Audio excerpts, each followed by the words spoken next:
Recording. What's up, everybody? Welcome back to the end of the bench where the fans go. I don't know why I'm really giggly right now. Cass, what's going on, man? How are you? Because you just coughed up an entire lung. I don't know if it was an entire lung, like maybe a quarter of it. I think I have 80% of my lungs still intact. That was like COVID. Like, can't do that anymore. Like, public. Yeah. Oh, at least I'm alone coughing. I don't That's think you can get it over Zoom. I think we're safe. be kind of interesting if you could, kind of about it. Kind of Could with. you imagine if you can get it through Zoom and like we've all just been Zooming And for like what, 7 months? how all this spreading has happened. People are like, I don't get it how I keep getting it at home. Get it through. People would riot. I don't even I don't even like joking about it, but it's a hell of a concept. No, you can't just get it over Zoom. People would be so mad. What do you drink? Didn't ask, but like, What am I drinking? Yeah. Drinking a Montauk Wave Chaser IPA. But Montauk Brewery is not a sponsor of the End of the Bench show, so Yet. shouldn't have said that. You should say yet because they've been listening to the show and they're sending rep to your house tomorrow. If they send me shit. Oh boy. I mean, of all things that I would want to sponsor the End of the Bench show, Montauk Brewing Company, right up there at the top. Yeah, no, you would. This would be different because you would just get. It would just be a drunk End of the Bench show every week. Every week we would. I may promise them an episode a day. Honestly. Oh, well, until you die. I'll put like a banner up behind me. I'll put like they can send me like shirts. I'll wear them all the time. All the time. And all of those like 7 people who watch the YouTube videos will see it. Montauk, great. I don't see why they wouldn't send me visual stuff, honestly. I mean, if Montauk is listening right now, which they obviously are, it's time for them to sponsor you, is what I'm being told, because you just made promises that I think you're willing to keep. Yeah, absolutely. So, I've told people numerous times on this show, I'll take money from anyone. Well, that's good. Except like Al Qaeda, you know. I'm glad you. I have some boundaries. You have a line of like, I won't cross for Al Qaeda, but anything else. Yes. Almost anyone else. Like I can't think of anything else I wouldn't take money from. Great. No, good. I'm trying to think of organizations as bad as Al Qaeda, and I don't think this is a fun game to play. No, probably not. You know who else will take money from anyone, Cass? What? Gordon Hayward. Oh, Gordon Hayward will take money from just about anyone. But Charlotte matched his offer sheet from Utah, I guess, a bunch of years ago. And then so maybe he just like wants to be in Charlotte, and I really don't understand why. I don't know. He's not even a Jordan guy, so it doesn't make sense to me. Yeah, I don't get it. Like nobody's ever said like let's go to Charlotte for vacation. Like I'm just kind of confused as to why. But I mean, he also was in Utah for a while, and Charlotte's like a leg up on Utah. I mean, I don't know. Utah looks pretty dope from everything I see online. Like I think I'd fuck with Utah. We could have as many wives as we wanted if we went to Utah. It's actually I'm just trying to get one girlfriend, Cass. So let's not like, jump before we run or whatever that saying is. Yeah, no, we talking watch way more than we biting off more than we do that. We're having a hard time keeping one. The second and third, though, I heard after the first one, the second and third, that's. Well, if we were allowed to have a second and third, all of your prospects kind of become interesting, right? Oh. People aren't listening to the End of the Bench. But seriously, we're not. Well, this is going to be a shit show of an episode. I could already tell. Gordon Hayward got not a max. He got a 4-year, $120 million contract from the Charlotte Hornets. He turned down the player option, which we talked about last time you were on, from the Celtics at $34 million. And we both said he had to know something. Him and his agent had to know something in order to justify opting out of that money. And he did. I mean, God bless him for getting this money. I don't think he's worth it. I don't think he's worth $120 million. I don't think he's worth $30 million a year. But God bless him. I mean, if you get your bag, you get your bag. I mean, you hear me pleading for Montauk, so obviously, legitimate begging. But here's what happened. He went to Charlotte, and he said, hey, does that offer still stand? And they're like, we didn't make you an offer. He's like, no, that offer from 8 years ago, does that offer still stand? And they're like, what? That's not how it works. And he's like, so I'm like, fine, you can have a copy from 8 years ago, and then he signed it. Don't understand it. Gordon Hayward, anybody who's watched Gordon Hayward play, is not a max contract player right now. No. It'll be interesting. It'll be good to see him around LaMelo because I think he is like a mature presence in the locker room, and LaMelo probably needs to grow up a little bit still. I'm just interested to see. He went somewhere where he's going to be the main player on the team. So yeah, that's the thing to me, right? It's like at $30 million a year, what are you paying Gordon Hayward to be? Like, are you paying him to be a 1? Because $30 million like isn't a max contract. So you could say you're paying him as a 2, but right now and probably for every single year he's on the team, you're paying him as your best player. I just don't know. I think Gordon Hayward's like a really good 3 and a subpar 2 on your like pecking order on a good team. And if you don't have a 1, you have to pay him to be the 1. I agree. But I think he wants to go somewhere to prove. That's kind of what we touched on last episode. We kind of touched on maybe Hayward wanted to go somewhere that he could prove he is still that player, because in Boston he was a 4 and he wanted to go somewhere where he could be the 1 or the 2. He's going somewhere where he is clearly 1A and 1B right now, and I don't think that's a good match for him. But Gordon Hayward's a competitor, and he probably thinks I can bring this team close to a playoff, which is probably not true. Probably not. I mean, yeah, I get everything. Like, I get everything he did. To me, like, I'll just never get past giving up an opportunity to win and make $34 million as like a not important player on the team. Yeah. Like, that just seems like a win-win to me. Probably because nobody gives us an opportunity to win or money. Probably. Maybe we don't understand all the way. Yeah, I don't know. But props on his agent for getting that deal. I mean, that's some goat shit right there. Yeah, I mean, I wonder if Charlotte just threw it at him. I mean, he, again, makes sense that he signed within, like, the first 24 hours of free agency. He heard that deal. Right. And, like, was like, yep, that makes sense right off the bat. Good deal for it. Yeah. I want to talk to you about some of these rookie maxes that came out today or throughout the week. But we'll talk about Brandon Ingram first because he's in a different draft class than the other guys. Mm-hmm. Obviously, you're a Laker fan. You like BI. Love BI. I'm not surprised that he got this deal. I'm also not surprised that New Orleans didn't wait for to have to match anyone. They just flat out gave it to him.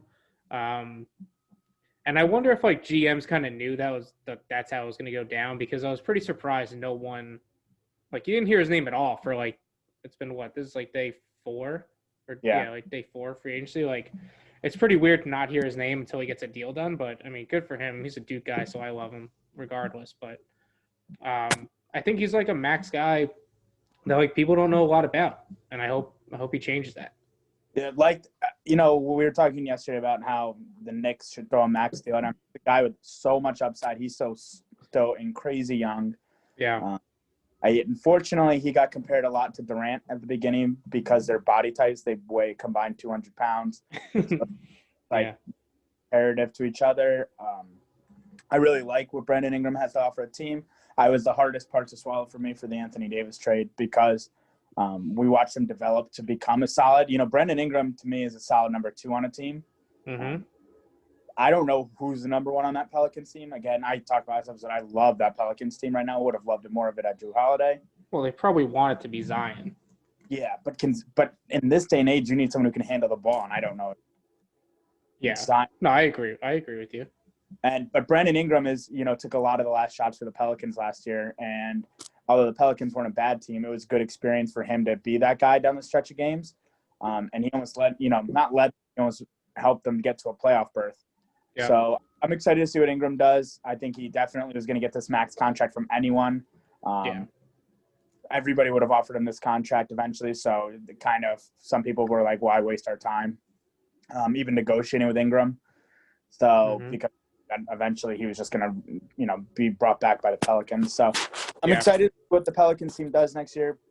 Watch Brandon Ingram play. He's fun to watch because he's so freaking long and athletic. He can get a shot up over anyone. Yeah, he's a guy you make in a video game. Absolutely. I mean, he's 23 years old. God damn. Well, this episode is over because Scott and I are going to talk about our lives for the rest of it. So far in 27 and 20.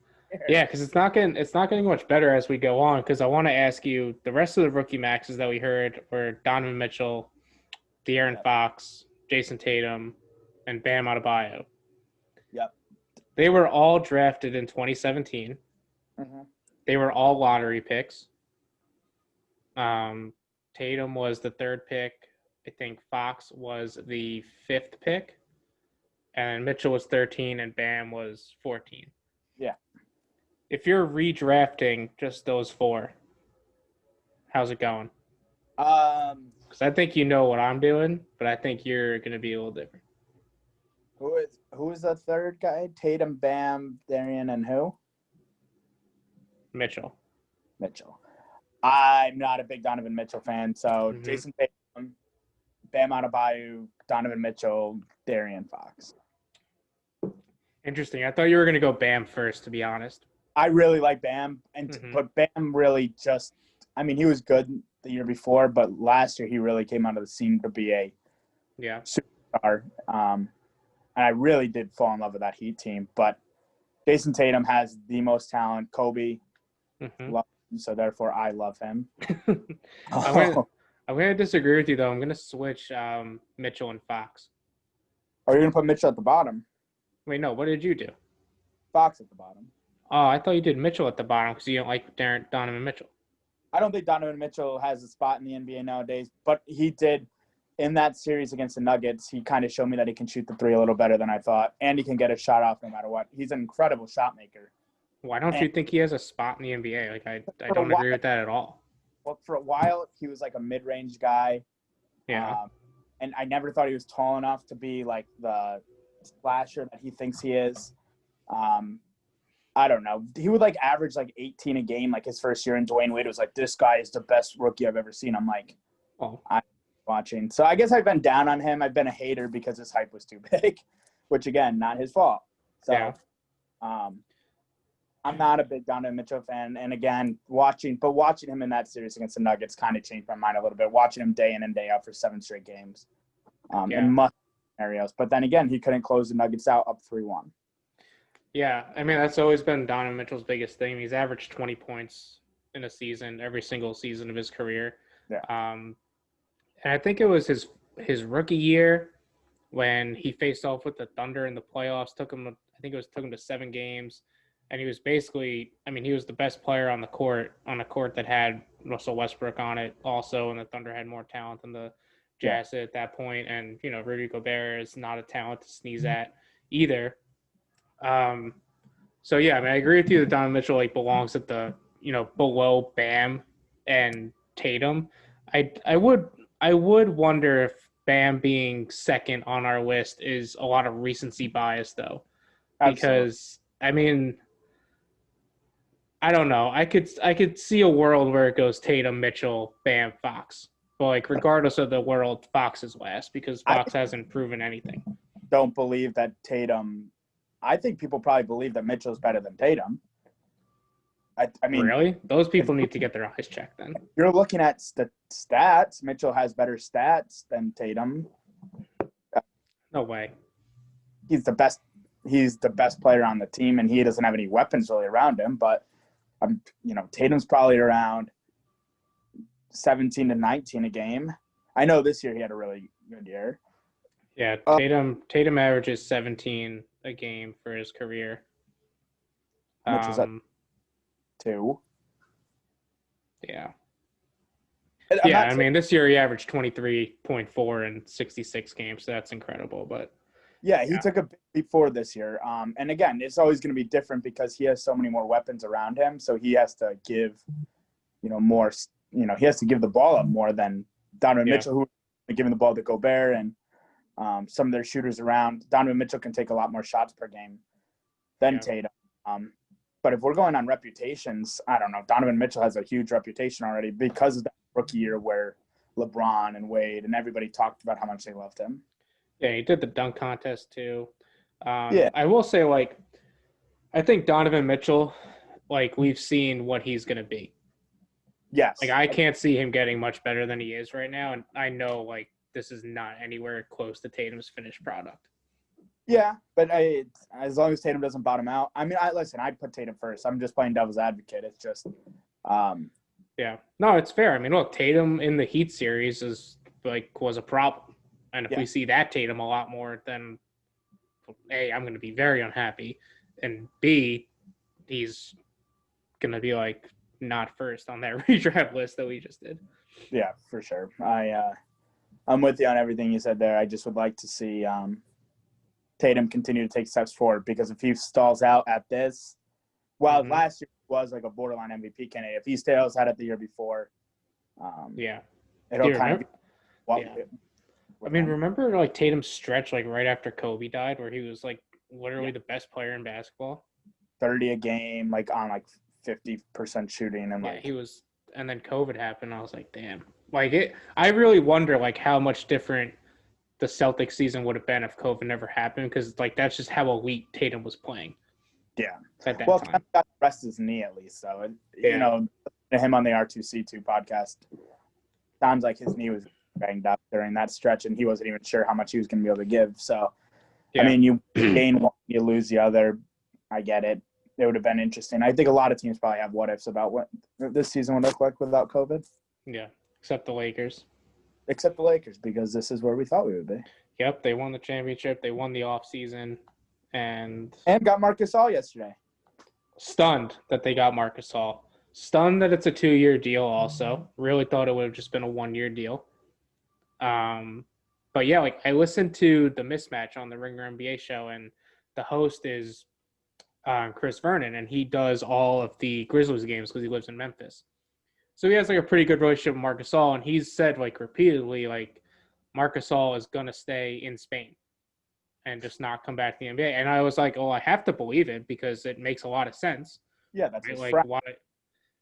But like, and I told you before, I was like, I'd be shocked if he went to the Lakers. And you know, lo and behold, Scott doesn't know anything, and he's a Laker, and he's probably gonna get 2 rings in the process. Yeah, and then I thought I was a dumbass because I'm sitting there like, wow, the Lakers really do have 3 centers, because we had just argued about that like the day before, understanding what exercise in an option was. Yeah. But we had just talked about that, and I was like, damn, like I got that wrong. And then they traded. The thing I am worried about is, and it's a little less worrisome because Anthony Davis is so dominant blocking shots. The Lakers were shot blocking team in the NBA last year, and to lose McGee and Howard, who are really good shot blockers and good rim protectors. Yeah. Bringing Montrezl Harrell, who's undersized, and Marc Gasol, who's not a shot blocker, onto the team does scare me a little bit, because, you know, part of the thing about the Lakers that was so special last year is when they wanted to clamp down, they could clamp down. Yeah. But I think this team can as long as they 5. If you play AD at the 5, you can still clamp down, because then you could play Harrell at the 4, or you could play more wing guys. And if Kuzma plays defense like he did last year, it won't matter. And after the bubble, in the bubble. Yeah. What do you think? Like, what's your closing lineup if you're the Lakers? Schroeder, KCP, LeBron, Kuzma, AD. Real? So you're just gonna say, "Fuck you, Harrell, Wesley Matthews, and Gasol"? I don't think Wesley Matthews has a chance. I think that's the one that doesn't have a chance. I think you could interchange him and KCP depending on how your mood is. Yeah. They're paying KCP $12 million a year. They're paying Wesley Matthews $3 million. So I think that just says the way they value him too. Yeah, I mean that's how the front office values him. But if Frank Vogel sees something on that night, you know, Wesley Matthews is a good defender, but KCP is a little taller. Yeah, that's fair. I don't think Montrezl Harrell is going to see the court because he's just not an offensive weapon like that, unless you need an offensive rebound, or if you need a really big rebound. I think Harrell and AD play next to each other. But and if Kuzma plays like bubble, defensively it won't matter. Yeah, because he was just very good. Yeah. Yeah, I mean, I think Lakers are poised to be the best team in at least the West next year, probably in the whole NBA. Depends what Brooklyn does, but I agree. Yeah. I think regardless of what Brooklyn does, but that's a different conversation. Yeah. All right. So, Cass, everyone is very used to you coming on and talking basketball And, they don't see all these like complaining texts that I get from you. Like, I don't want to talk basketball. I want to talk baseball. Why can't I talk baseball? Yada, yada, yada. So here you go, buddy. I got 3 baseball topics for you. All right. So you can stop crying.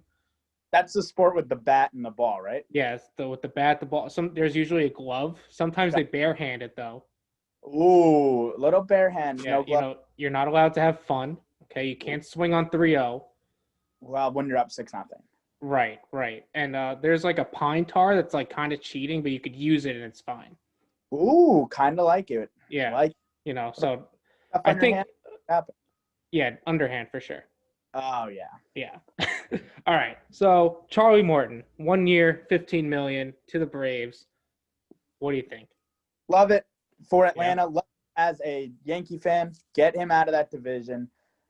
Handicap the Rays. I'm sure the Rays will find somebody off the streets that'll always do and be great. The Braves, the thing I like about what the Braves have continued to do over the last few years is they sign these massive 1-year deals and hope that that's the guy that'll complement their young core of Albies, Acuna, Soroka, Fried. They signed that one guy, like it was Donaldson for 125. Then it was Hamels last year, and I know that didn't work out because of COVID. And it was Osuna, and they keep trying to say, well, this guy pushes over the top. Okay, no. And what you see a lot of in baseball is teams handicapping themselves later with some bad contracts, or at least you used to see that. Teams have been pretty confident doing that anymore. To bring in Charlie Morton, like I could see this being the piece that puts him over. That guy's going to come, and he's going to pitch Game 7 if there's a Game 7 in a series, or he's going to pitch a big game if it's a big game in a series. He's going to during the season he's going to throw his 5 innings, and he's going to get out of there every single time. He's going to benefit. There's not going to be a DH in the National League this year, at least. So he's going to benefit from having shorter lineups. He's not going to be in the AL East anymore. So that's going to be a massive difference too. I love everything about it. I kind of hate Charlie Morton. I don't know if you knew that. No, I don't. Because the quote is, because like he got better at 34 years old, like 30 years old, and the quote is like, "Oh, how'd you get better?" And he's like, "Oh, one day I just woke up and decided to start throwing harder." So it sounds like the whole Houston Astro thing. Exactly. He was on Houston when it happened. So I kind of hate Charlie Morton because then I went outside and tried to throw harder, and I just hurt my arm a few times. Anything. So I love the trade. I love the move for the Braves. Fuck Charlie Morton. Try to throw harder still, whatever. I'm sure he has 2 miles per hour left in the tank. Yeah. But I'm a big fan of the move. Yeah, I like it too. I thought like it was maybe a little too much for him, just because like he kept hearing like his market was like 8 to 10 million. But then I thought about it, and I got to like where you were. I was like, what else do the Braves need for like 1 year? Like their roster is super young for the most part. Like it's pretty much set. Yeah. So if you have to overpay for a guy who could definitely push you over the top, or at least give you a solid playoff rotation, like, because I mean, who knows what Soroka's going to be like coming back from this injury? I don't know if he's going to be. I'd assume he's going to be ready for opening day or whatever. But he's throwing. Came out with videos. Okay. I don't know what that means. Luis Severino started throwing a week after Tommy John, and I didn't understand how he was going to be out there. Yeah, but like, if all you need is like a couple pieces and you have to overpay someone on a 1-year deal, like I think Charlie Morton, makes a lot of sense. And, the offenses in the NL East, just off the top of my head, they're pretty good. So the more pitching you get, the better. Yeah.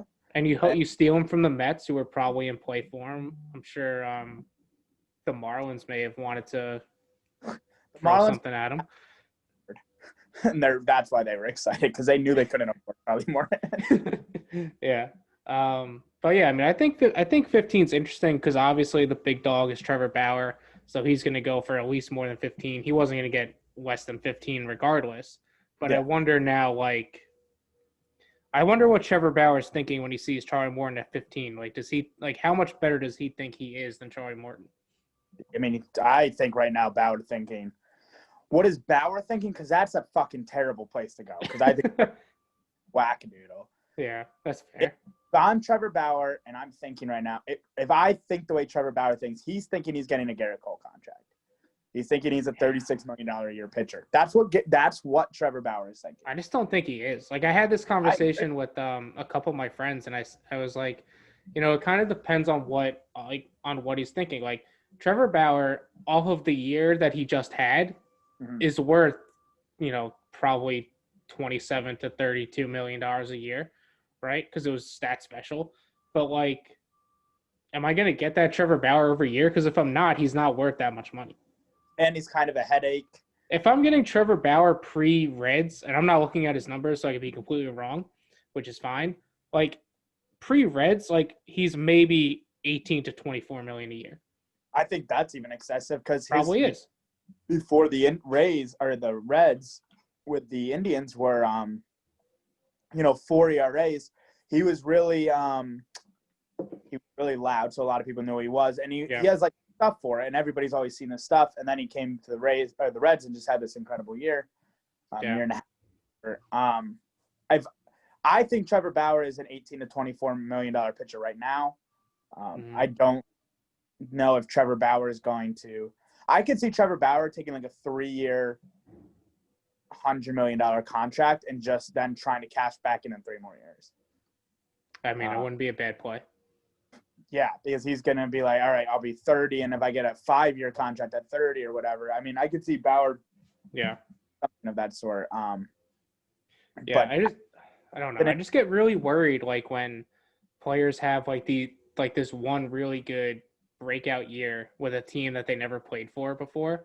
Yeah. And then go to hit the market. Like, me and Pat talked about, this is like a much lesser scale. We talked about Alex Wood and how, like, he's an under the radar, like, free agent that you probably wouldn't mind your team signing.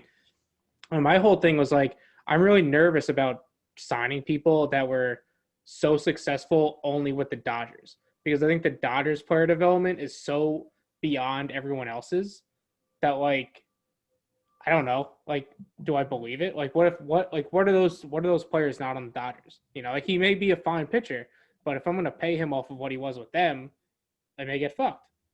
Yeah.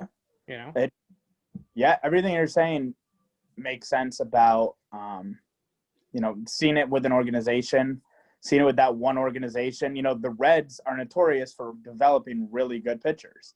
Yeah. So, I mean, sure, I guess every organization should be cocky and think that their organization can also develop those pitchers, and that's probably why Trevor Bauer cashes in. But could I see a world where Trevor Bauer goes back to a 4 ERA pitcher next year, which is fine, 110 ERA plus type pitcher, and then we're putting him as a number 3? I can absolutely see a world where he does that, which is why I think his fit is so good with Cincinnati, because even if he's a 3 next year, well, one of those 2 guys is going to step up between Gray and Castillo. So it's not like – I know Bauer wants that on him. I know Bauer wants to be the one. He wants that pressure. That's just kind of how he's wired. But it would be nice if it could be interchangeable, where you're not relying on Bauer to be that one. Because if you put him on any team, pretty much, you're going to be relying on him to be at least a 1 or a 2. Even the Mets or the Yankees, you're relying on him to be that number 2 for both those teams. And that's just a lot of pressure, and it's just a lot of eggs in that Trevor Bauer basket, where I don't think Trevor Bauer has proven that, other than in a 60-game stretch against like the worst hitting divisions in baseball. Yeah, I mean the thing always had the stuff, so that's the kind of FIP is always ridiculously good. Bring Trevor Bauer in at your own risk. I think it's a Metsy move written all over it. Yeah, but I don't think it's a bad Mets move. No, I just think it's the Mets are willing to live and die on the Trevor Bauer hill, but I could absolutely see him signing with the Mets and it being a bad.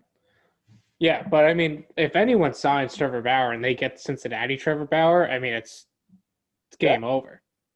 Oh, absolutely. And if you're pairing him with an ace, like if the Yankees or the Mets, or bring him in, or anybody of that even the Dodgers. Well, if the Dodgers get him, Trevor. The Dodgers are going to Nolan Arenado. Nothing's impossible when you're the Dodger fan. That's what I'm learning. I mean, it's just insane that they have never once worried about money. It's crazy, literally crazy. Like, they gave Mookie Betts $13 million last year, 13 years last year, and now they're talking about bringing in the best pitcher again, even though they just won the World Series. Yeah.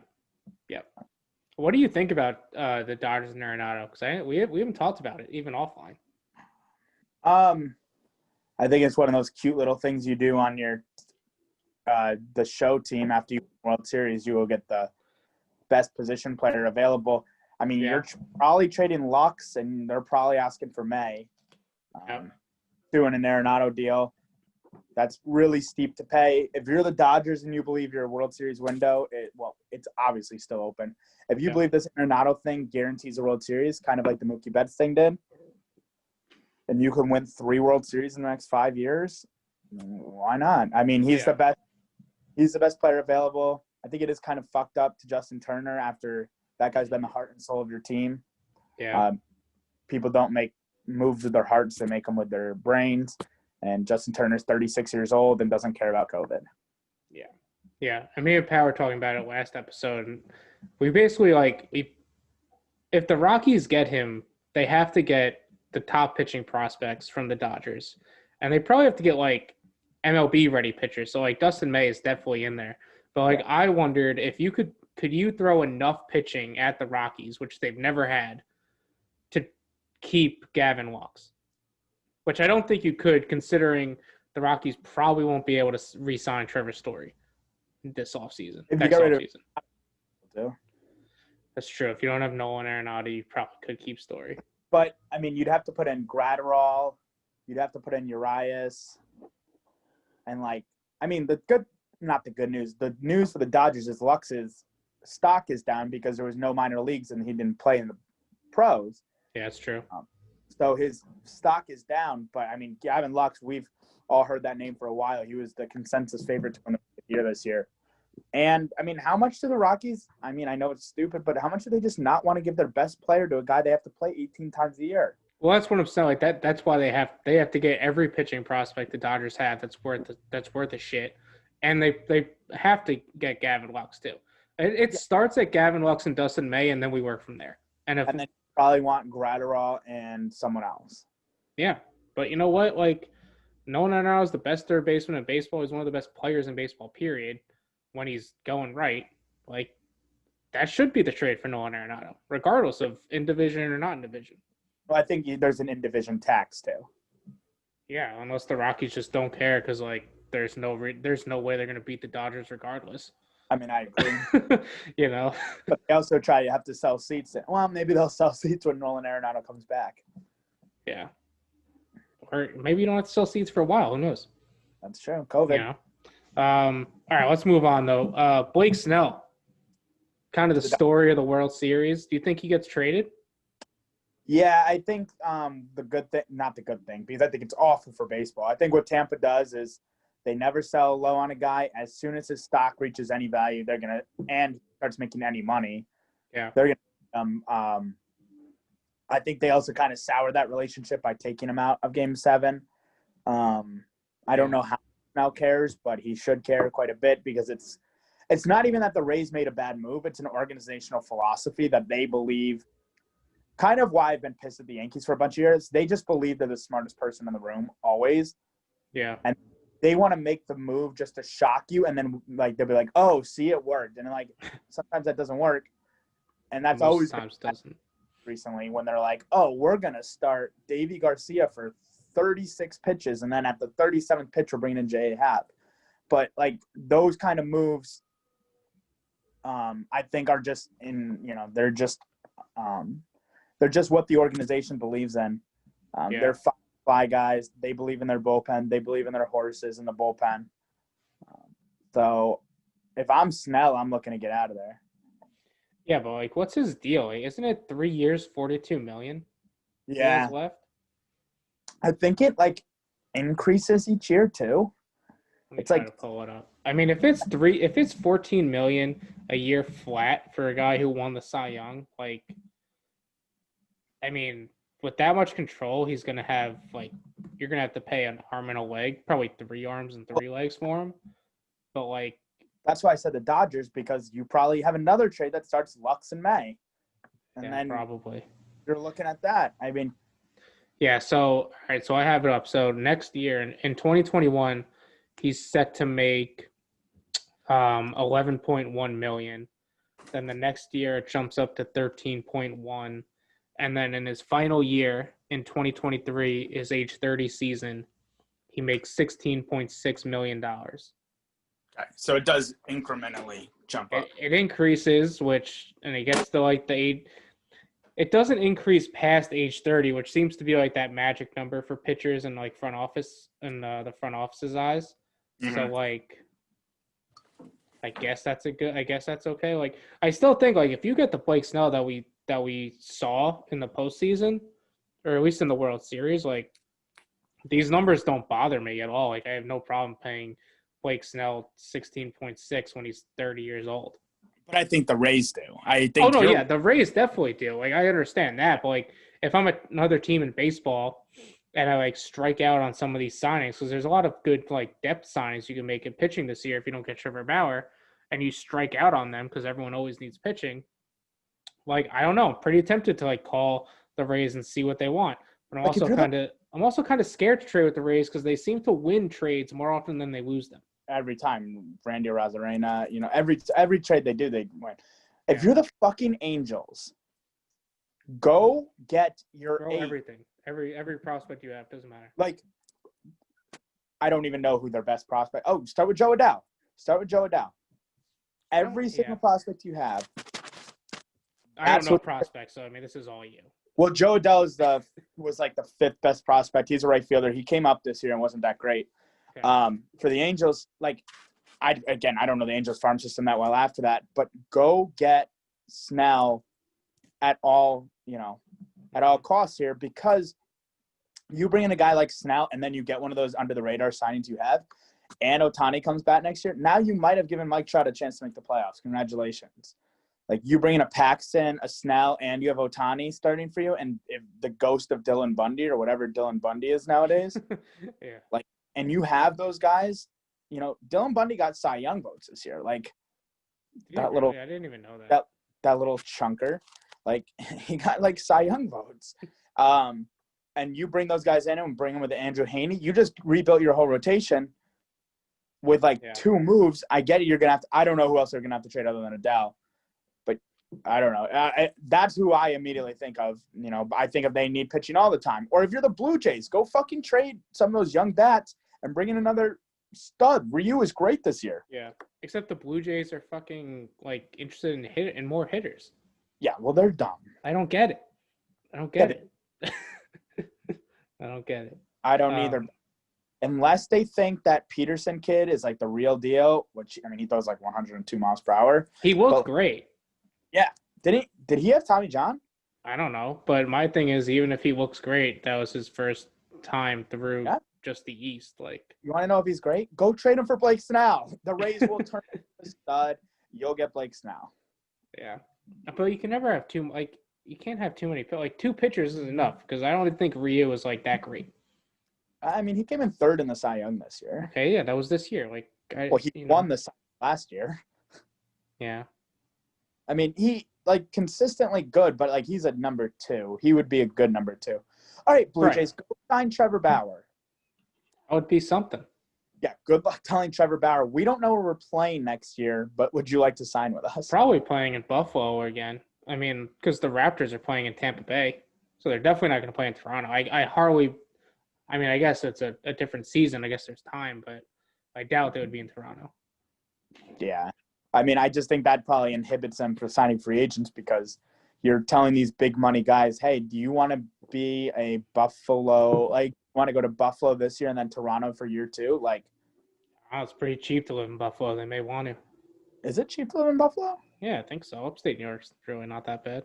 But I mean, we say it all the time, Cass, money talks. So if the money's there, Yeah, for sure. I'll move wherever if the money's – yeah, I know. Yeah. 99% of free agency is that. Exactly. Let's get to our last topic, because you have to jump soon.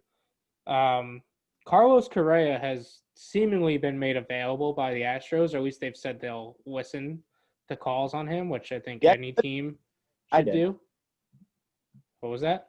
You had these rumors more than I did, so I'm just interested. I'm hearing it for the first time. Yeah, I heard it. I think I got a Bleacher Report alert from it. It's either that or I'm making it up, but I mean, we're balls deep in it now. We're just gonna roll with it. So my question to you is, Carlos Correa or Francisco Lindor, who would you rather trade for? Because as of now, Trevor Story hasn't really been made available, allegedly, and same with Javi Baez, who's also a free agent next year. So between Lindor and Correa, who would you rather? Both of them. I mean, you can't trade Baez off of 630 OPS. No. I mean, his stock is at an all-time low. I think the Rockies are waiting on Story to see if they keep Arenado or not.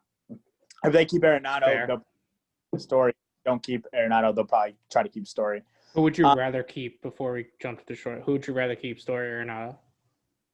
I'd rather keep Story. Me too. I think shortstop's more important. He's a 30-30 guy from shortstop position. I mean, it's yeah. I mean, you build up the middle too, and shortstop. Last time I checked, is up the middle. It's been a while since the whole baseball fiasco, but no, right, it is right. Yeah, I agree with you. So you asked me this question while I was at work today. And I also posted on Instagram. So here's the difference, I think, in the question. Who would I rather trade for or who would I rather have? Well, if you trade for them, you're going to have to sign them. Yeah, but I think that's a big difference because I think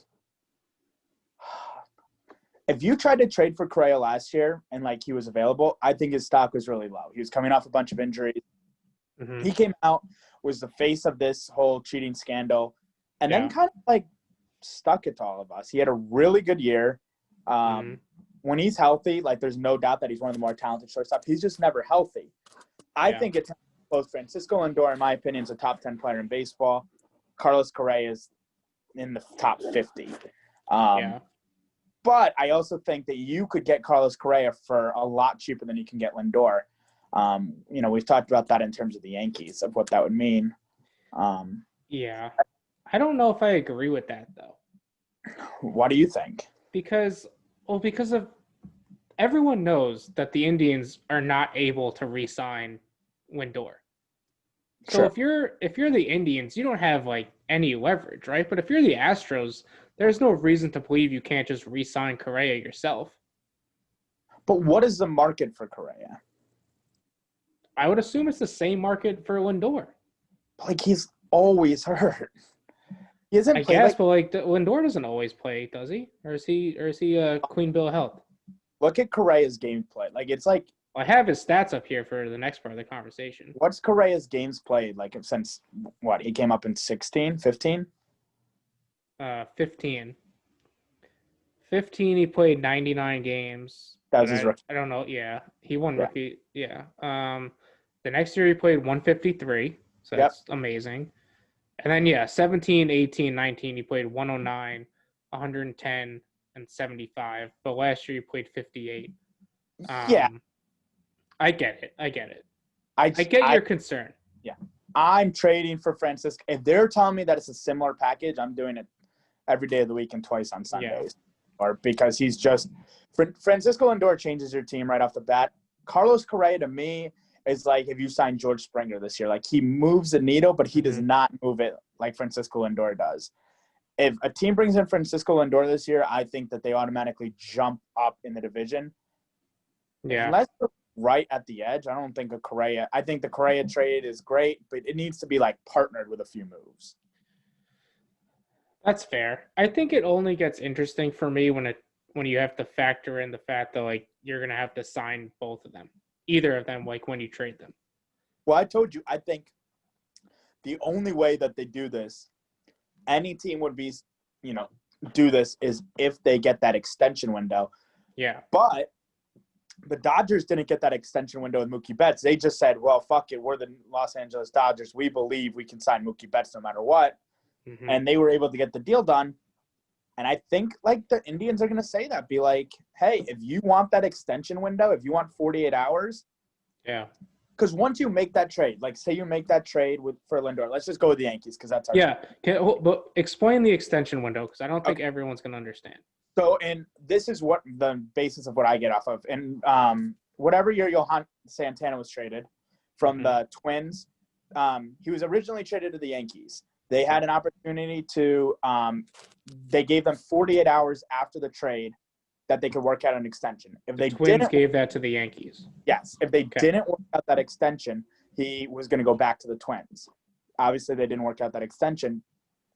Then Johan Santana was traded to the Mets. They had 48 hours to work out that extension. Same thing. They worked out an extension. Johan Santana got traded. So my original thought was, if you do this Lindor trade, you should get 48 hours to negotiate an extension. If you don't negotiate an extension, he should go back to the Indians. Mm-hmm. But then the Mookie Betts stuff has screwed me all the way up. One, the package they got for Mookie Betts is just so much more underwhelming than I think we thought, originally. Two, to not give anyone an extension window, I mean, that extension window is massive. You're basically saying, I will trade for 10 years of Mookie Betts.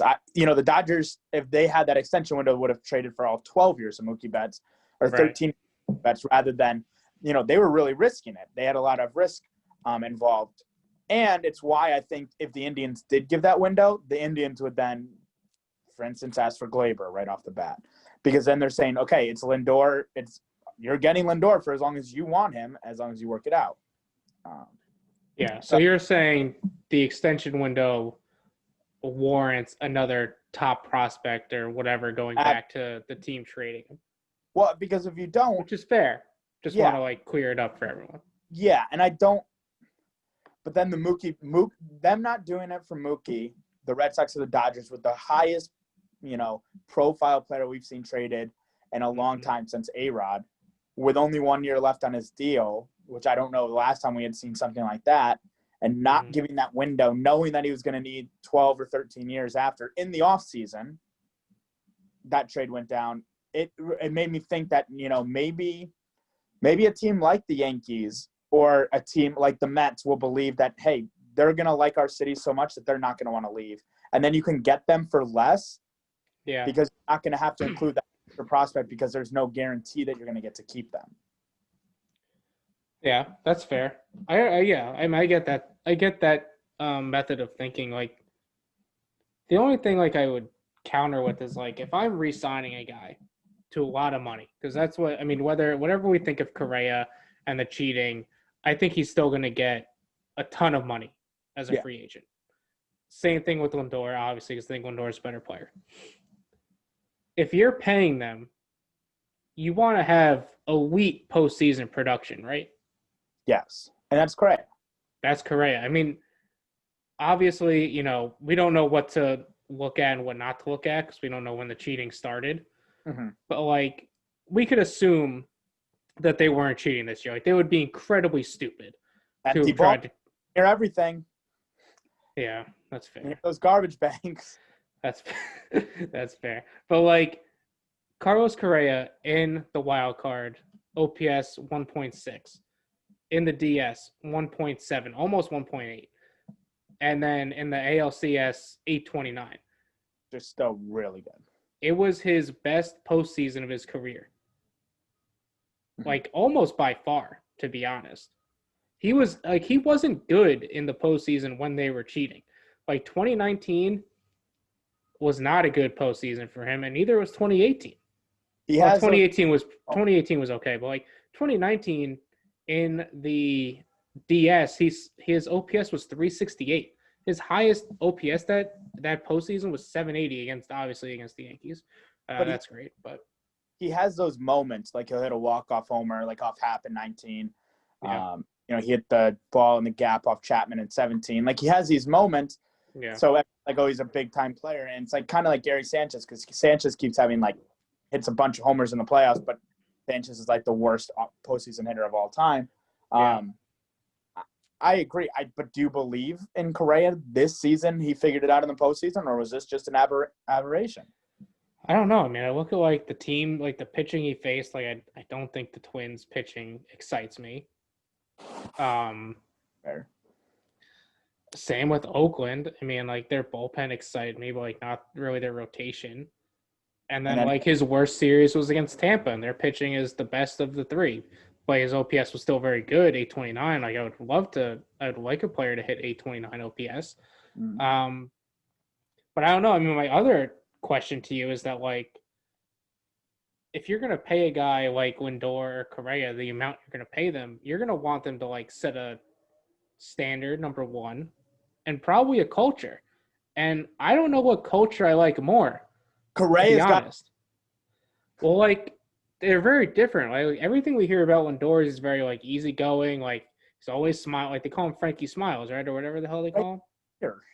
What? Correa's an open cheater. Correa also has like the everyone against us attitude, which like I don't know. Like I get where it's coming from, so that's not good. But like I could get on board with like a us against the world, like fuck everyone else attitude in my clubhouse. To be honest, but he created that off of his own. I get where it came from, and that's not good. But the end result of him saying "fuck it, it's us against everyone," like I don't know, kind of like it.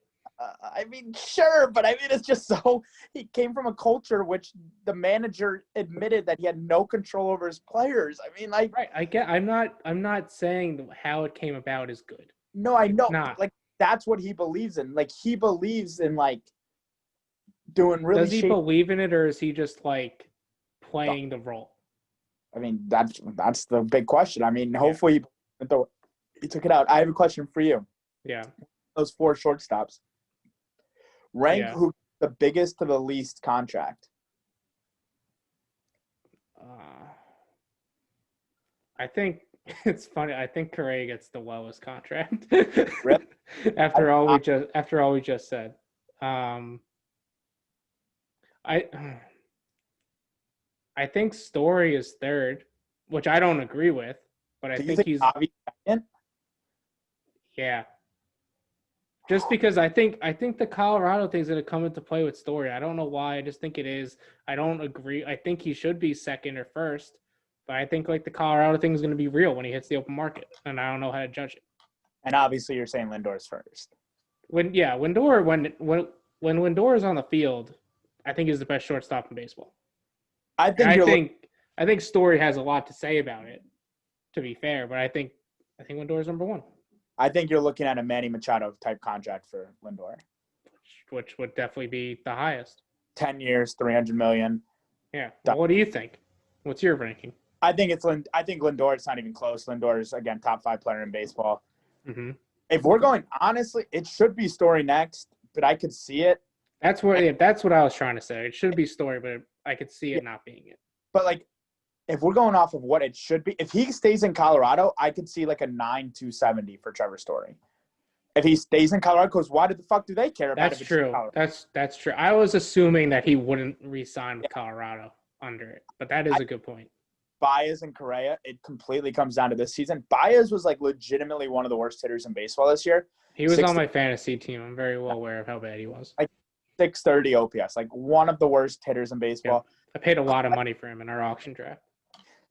Correa was one of the better players. Correa had a really good year, but again, we can't say Baez had a bad 60 games and that shouldn't matter, and Correa had good 60 games and that should matter. I need to see both of them next year. Javi Baez has some like bad peripheral stats, like people have always kind of said he's overrated because he's kind of just swagged out of his mind. I just love him. If he was a Yankee, I would be so fucking head over heels. Like I already am. Like I love those guys. He's swagged out of his mind. It's just if he can put together another year like he had in like 18-19. I don't necessarily know if he can. I don't know what kind of player he is. I would need to look more into the peripherals. But I think Correa gets a bigger contract than Baez if you had to ask me right now. You want to hear something funny? This is totally not shortstop related. Oh, right. This is for the fan. Do you know how much I paid for Javi Baez in our auction draft? $24. No, more than that. How much did you pay? $32. Jesus, Scott. Do you want to know how much I paid for Machado? $32. $28. Yeah. That's on you guys, honestly. At that point, that's on you guys. I don't know what to tell you. No, it's like you're dumb for getting Baez, and we're dumb for not bidding you up on Machado. I wasn't dumb at the time for getting Baez. He belongs in the conversation we're having, just, not after last year. I mean, yeah, he's like a clear 4th after last year. It's just, what is he going to look like this year? It's important for the listeners to know $32 for Javi Baez is pretty tame for my spending habits in the auction draft. Boys and girls, let me spin you a tale about Scott Castellano and him going for paying more for Aaron Judge than Mike Trout one year. I mean, this guy is a big spender. Scott normally spends his money all on the first 6 people, and then texting me saying, "This is really boring. This is really boring." And I'm like, "Well, Scott, the rest of us are still bidding," and he's very confused as to why it's boring. And I'm just at the end, like, praying for any starting pitcher I can get for $1. He'll have Juan Soto and Aaron Judge and all these studs. And I'm going to hit the shit out of the ball. That's for damn sure. His best pitcher will be Kyle Freeland. It won't be like, dude, what did we do here? I had Cole this year, though. This is the best pitching I ever had in our fantasy league. I have like 2 stud. I had Cole, Sonny Gray, and Luis Castillo. Luis Castillo kind of shit the bed on me, but. You didn't come in last this year. I didn't come in last. Changed my name and didn't come in last. Boy, I'm proud of you. This pitching is rough. Oh my god. Why do you guys let me? Oh, because you guys make me do fantasy baseball. Like this, I've tried not to do it. Yeah. Notice who has it up, ready to go on his phone right now. Yeah, I'm ready. All right, Cass. I appreciate you coming on short notice. It's good to talk some ball. Yeah, you finally talked baseball, even though you've done baseball episodes before, so I don't know what you were crying about. 2 episodes ago was our baseball episode. But I appreciate you coming on. I know you got to jump, so we're gonna end it here. Cass, hope you have a good Thanksgiving. I'm gonna obviously talk to you before the holiday. You and Joan and my family and the End of the Bench show listeners. Yep. And that's about it. That's the end of the list. That's it. All right, guys, you know the drill. Instagram, _on_the_bench, Twitter at the EOTB. Starting to put the YouTube back up again by popular demand, i.e. Tyler Diamore texts me like, why can't I watch the videos? So they're going to go back up now. I'm not going to fill the backlog of it. Like it's going to jump from episode 17 to episode 50, whatever we're up to now. Like you guys just got to deal with that. Cass, again, thanks a lot for coming on. I'll see you later. Appreciate you, bud. I'll see you soon.